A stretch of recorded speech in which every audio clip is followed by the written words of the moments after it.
Boa noite, meu nome é Ivani, sou professora de História. Hoje nós vamos falar sobre feudalismo, tá? Então, a definição de feudalismo. De que forma a gente define o feudalismo?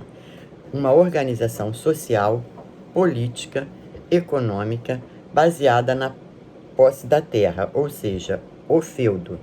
O que seria um feudo? O feudo é uma propriedade rural, tá? Que abrigava um castelo fortificado, aldeias, terras para cultivo, pastos e bosques, tá? Tanto a terra quanto o título de nobreza eram doadas pelo rei, tá? Como recompensa por participação em batalhas, ou seja, o homem, quando ele participava de alguma batalha junto com o rei, em troca, o rei dava um título para ele de nobreza e também dava a terra, tá? A origem do feudo foi lá atrás, tá? No Império Carolíngio. Toda vez que o rei precisava de aliado para defender as fronteiras dele, o que ele fazia? Ele ia lá, doava a terra a um nobre leal, tá? Porque foi a melhor maneira que ele encontrou para manter o domínio das terras dele, né? Da fronteira dele. Agora, essas terras também poderiam ser ganhas, tá?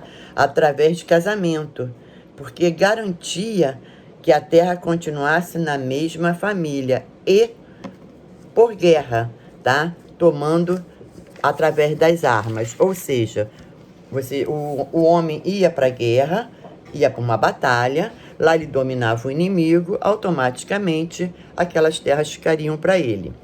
A partir do século IX, o Império Carolíngio ele acabou se desintegrando. Quando isso acontece, essa desintegração, o que acaba sobrando são algumas áreas, algumas regiões, tá?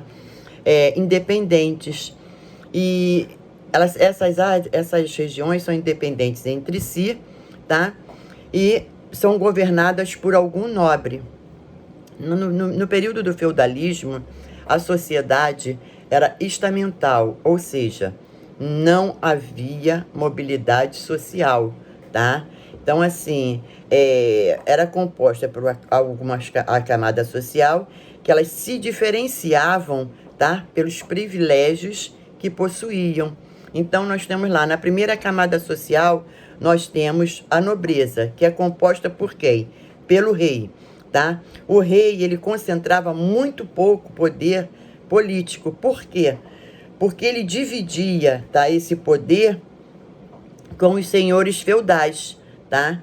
Que o rei, ele tinha prestígio, ele concedia privilégios ao nobre. Então, tem o rei, esse rei, ele não tem o poder todo centralizado na mão dele, porque ele tem que dividir esse poder político com os senhores feudais, tá? E os nobres. Quem seriam os nobres? São os proprietários de terra, tá? Dentro do feudo, e ele aplicava as leis, eles concediam privilégios, eles comercializavam com vizinhos, administravam as justiças, declaravam guerra e também faziam a paz, tá? E no segundo estamento nós temos aí o clero, né, que é a Igreja Católica, a representatividade da Igreja Católica, tá? Que era a mais poderosa instituição feudal, tá? Era proprietária de terra, era influente nas relações sociais. Os mosteiros foram os grandes responsáveis pela conservação dos manuscritos, tá? Era uma grande rede de apoio para peregrinos, para guerreiros e para os doentes. E na última camada, nós temos aí os servos, tá? Todo o trabalho feudal, ele era fundamentado na servidão, tá? Os servos eram subordinados a uma série de obrigações, tá? Como os impostos e serviços. Os senhores feudais, tá? Eles deveriam proteger esses servos. E também tinha os vilões, que eram homens livres, tá? Que moravam nas vilas. E os escravos, tá? Que eram empregados no serviço doméstico, tá? Então, nós temos aí uma pirâmide social, onde você tem o nobre, embaixo você tem o clero, e por último você tem os servos, tá? Agora, como é que seria esse feudo? Esse feudo ele é dividido em partes, tá? Então, nós temos aí o castelo fortificado, que era a morada do senhor feudal e de toda a sua família, e era um refúgio para os camponeses quando eram atacados. Nós temos também o manso senhorial, que são terras reservadas ao senhor feudal e à família dele. Os camponeses deveriam trabalhar nestas terras determinados dias, ou seja, no manso senhorial, o servo alguns dias trabalhava ali, tá? Mas não recebiam pagamento, eles eram obrigados a trabalhar ali. O manso servil, tá? Eram terras onde os camponeses constituíam suas casas e cultivavam os produtos agrícolas, tá? O manso comunal era usado pelo senhor feudal e pelo servo, tá? Servia de pasto para os animais. E nós temos também o moinho e o forno, tá? Que eram equipamentos construídos pelo senhor feudal e era utilizado também pelos camponeses. Claro que toda essa utilização era através de pagamentos, tá? De impostos, de taxas. Tinha aí também no moinho para a transformação do grão de farinha, tá? E o forno para assar os alimentos. Os bosques, tá? Era onde tinha as árvores, tá? E os animais para caça. Mas olha só, somente o senhor feudal podia caçar grandes animais e autorizar o corte da árvore. Ou seja, o servo ele poderia até utilizar o bosque, porém ele era proibido de caçar qualquer animal de porte grande, tá? E cortar as árvores, a não ser que o senhor feudal permitisse, tá? Que ele cortasse. E a política no período do feudo, como é que ela funcionava? O poder político, tá? Era exercido pelo senhor feudal, tá? Porque ele possuía um exército, ele cobrava imposto, ele distribuía justiça, e ele tinha a obrigação de proteger o servo, ele construía castelos fortificados, tá? E defendia os seus domínios com muralha, ou seja, o feudo ele era totalmente cercado por muralha, tá? Quando o senhor feudal necessitava de um apoio para a guerra, costumava fazer aliança com outro nobre através de juramento. E esse juramento, tá, se chamava homenagem. Era um juramento de fidelidade. No momento em que o senhor feudal, tá, ele precisa ir para a guerra e ele faz essa aliança com outro nobre, tá, faz esse juramento aí, essa homenagem, né, esse que a gente conhece como juramento de fidelidade, o senhor feudal, tá, que tinha mais recursos, tá, se tornava um suzerano, tá, e o outro acabava sendo vassalo. Ou seja, vamos dizer, eu sou um senhor feudal, então eu tenho muito mais posse do que o outro. Faço uma aliança com ele, ele me jura fidelidade. Então eu passo a ser o suzerano e ele passa a ser o meu vassalo, tá? Em retribuição a essa aliança, a esse juramento de fidelidade, o vassalo, ele vai receber, tá? Terra, às vezes ele recebe rendas do moinho, tá? Em contrapartida, ele vai defender o suzerano, ele vai acompanhar, tá? Em caso de conflito, tá? Agora a gente também tem que lembrar que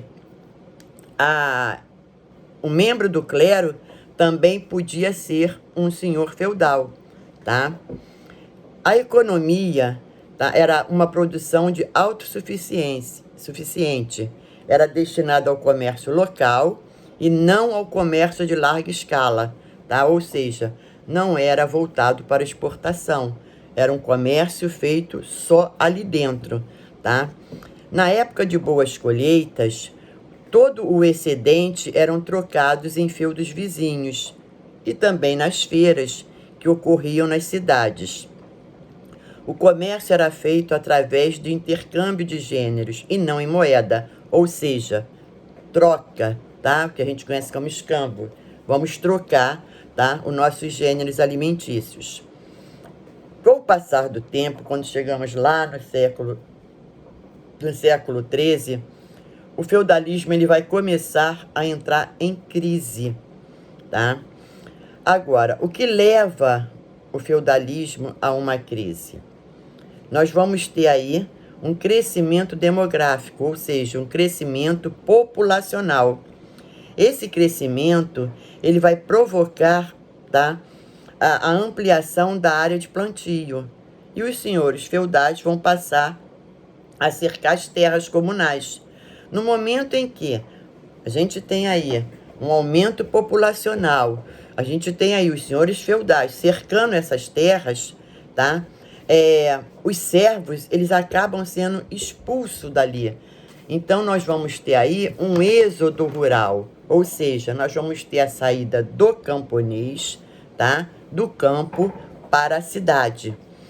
Agora, é claro, tá, que a cidade também está em crescimento. E no momento que a cidade está em crescimento, ela passa a oferecer mais oportunidade de trabalho, mais liberdade, tá? O comércio começa a se desenvolver, a cidade começa a ampliar as fontes de renda, tá? O poder ele vai começar a passar a ser concentrado na mão dos reis, ou seja, no momento em que nós vamos tendo aí o crescimento populacional, a expulsão dos camponeses, as cidades crescendo, tudo isso, tá? O rei ele vai acabar concentrando todo o poder na mão dele, ou seja, ele vai deixar de dividir com os senhores feudais, tá? Com isso, as vilas e as cidades vão começar a conquistar mais autonomia, porque agora você não tem rei e os senhores feudais mandando. Agora você tem o rei, tá? Com todo o poder. Então, esse soberano, ele vai começar a conceder a isenção fiscal, tá? Jurídica. E por conta disso, a importância do feudo vai começar a diminuir, tá? Então, começa a diminuir. Com isso, o dinheiro também vai começar a ganhar espaço, tá? E vai adquirir mais valor do que a terra. Ou seja, lá atrás, a terra ela tinha muito mais valor do que o dinheiro. E nesse momento, com todas essas mudanças, o dinheiro começa a ganhar destaque, tá? Aí nós vamos começar a ter o trabalho livre e assalariado, tá? Com isso, nós vamos ter novas relações sociais surgindo na Europa, tá? Então, nasce, tá, uma nova classe social que é a burguesia, tá? E essa burguesia, ela vai estar totalmente ligada às atividades comerciais e bancárias. O burguês, tá, por ele ser um comerciante, ele vai dar total apoio dessa centralização na mão do rei. Por que que ele vai dar apoio? Ora, se você tem apenas uma única pessoa, tá, cobrando os impostos e controlando todas as fronteiras, é muito mais fácil de você fazer um comércio, de você fazer negócios. Porque quando você tinha lá atrás nobre e rei, todo mundo cobrando taxa, todo mundo cobrando imposto, se dificultava. Agora, nesse momento, não. Nesse momento, a gente tem somente o rei. Todo o poder está na mão do rei. Então, o rei passa a ficar com tudo. E isso vai ajudar muito a burguesia, que vai acabar achando legal e vai dar apoio ao rei. Todas essas mudanças, tá?